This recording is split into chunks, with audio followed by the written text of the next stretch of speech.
Well, good Saturday afternoon to you, lovely ladies and gentlemen. Steve Collins coming to you from gorgeous San Antonio, Texas, the second most powerful, passionate, purposeful coach and speaker in the world. I hope you guys are fired up for this wonderful Saturday.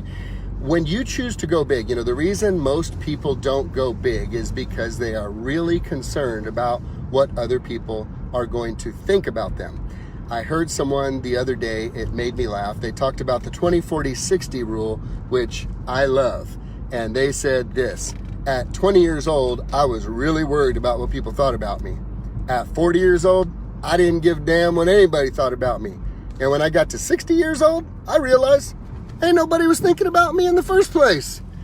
So why don't you move to your 60-year-old self and realize people probably ain't even thinking about you that much anyway, so there's no reason to get really bent out of shape over it, because they're probably not thinking about you anyway, and if they do, it's for a fleeting moment. So most people don't choose to live the biggest life that they can live because they are worried about what people are going to think about them. So today is a very poignant and powerful day for me because I had a hater and a celebrator show up at the same time. As you know, we have engaged the company that is working with Les Brown and the Zigglers to promote the Voice of One coaching program nationally and internationally. So there are people all around Merca that are getting a glimpse of Steve-O in San Antonio. And man, I had some dude that was like either had PTSD or was on a lot of medication or both. But I mean, full of expletives in his comments, very ugly and very nasty. It was so ugly,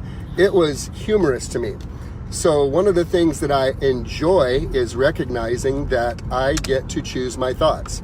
As Shakespeare said in Hamlet, there is no good or bad, but thinking makes it so. As Tony Robbins would say, there's no meaning to any situation except the meaning you attach to it. You get to tell yourself the story, and the story you tell yourself in your head is how you will react or feel.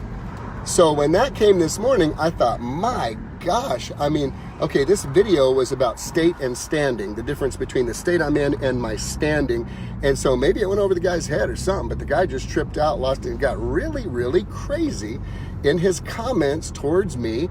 And when these type of comments started showing up on the Voice of One videos, I had a decision to make with Angela right away because I am a fighter and I like to fight and I am skilled at fighting.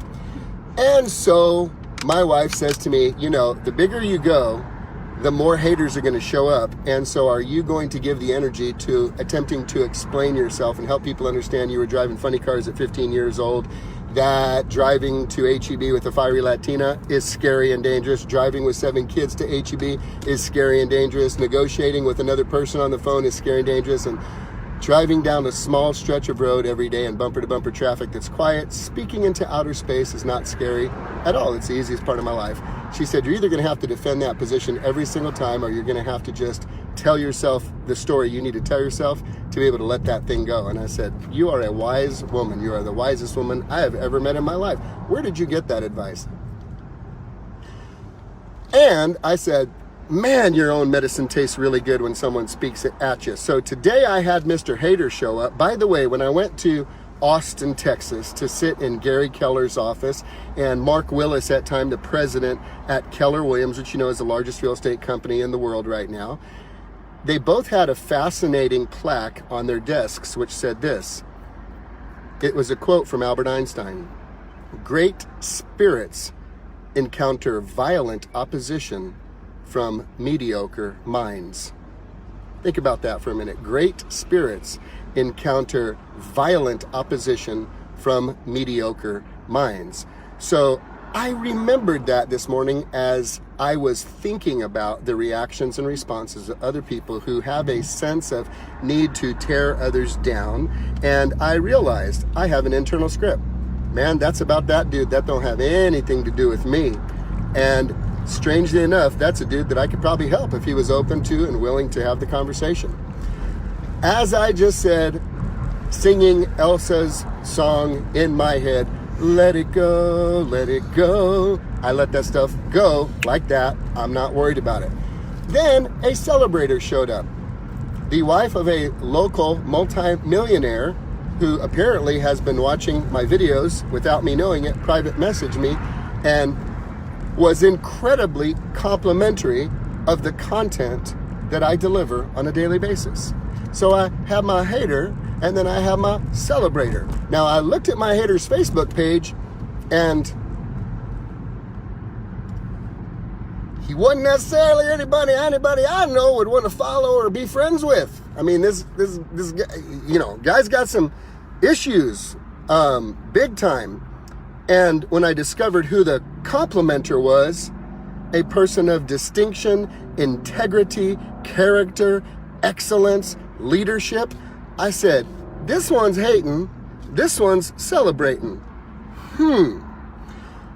And I felt good all over again. I felt like that was a gift from the good Lord, that it would just be bam, bam. But my point to you is this. You have the opportunity to recognize that when you choose to live the biggest life that's available to you, both are going to show up, your haters and your celebrators. Typically, the celebrators are those who are doing equal to or even better than you, who want to see you succeed at a higher level. Typically, your critics will never be those who are doing better than you. They will typically be folks who are not anywhere near doing what you are doing. You have a responsibility to planet Earth to be the very best version of you that God created, not in comparison with anybody else in this world, in comparison with you. Think of your life as Groundhog Day. You remember the movie with Bill Murray, Groundhog Day? Your life is Groundhog Day, Papa. You get to live it over and over and over and over again until you get it right. Every time you mess it up, boom, you get another chance to get it right. Every time you mess it up, boom, you get another chance to get it right. Every time you mess it up, boom, you get another chance to get it right. Be the best version of you. And you will know when you are getting big, because your haters and your celebrators will show up. Have a script for your haters. They got issues. They need some tissues. That's about them. That ain't about me. They don't even know me.